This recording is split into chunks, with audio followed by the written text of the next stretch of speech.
Alors, Russell et Bottas ont de belles options en dehors de Mercedes selon Toto Wolff. Alfa Romeo est cité, bon ça on s'y attendait du coup, pour Valtteri surtout. Donc la décision se fait attendre, il faut certainement patienter une bonne dizaine de jours au moins avant d'avoir la réponse. Mais Toto Wolff semble préparer le terrain. Du côté de George Russell et Valtteri Bottas, il y aura forcément déçu.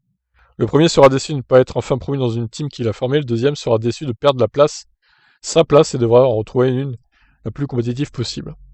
Pour le directeur de Mercedes, pas d'inquiétude cependant, Russell et Bottas seront selon lui des options attrayantes s'ils ne parviennent pas à décrocher le deuxième baquet Mercedes pour 2022.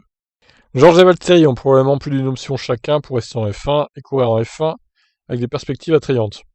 La plupart des équipes se considèrent comme des challengers. Elles s'attendent à ce qu'un grand pas soit fait l'année prochaine en raison du plafonnement des coûts qui est désormais valable pour tout le monde. Elles se sont concentrées très tôt sur le développement de l'année prochaine.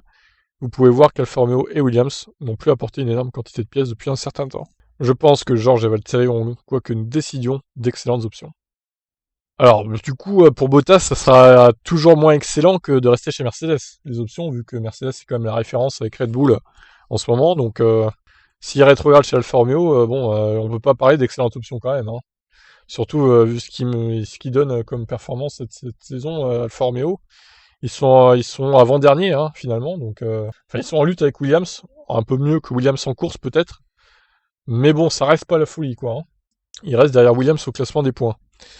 Donc voilà, et Russell, bon bah Russell il resterait chez Williams, hein, franchement s'il n'est pas promu chez Mercedes, mais ce serait une déception aussi pour lui, c'est sûr. On sera vite fixé donc, comme ils disent, avance pas, hein. Il reste plus trop de temps maintenant, quelques jours. Allez, peut-être pas cette semaine, mais l'autre d'après du coup.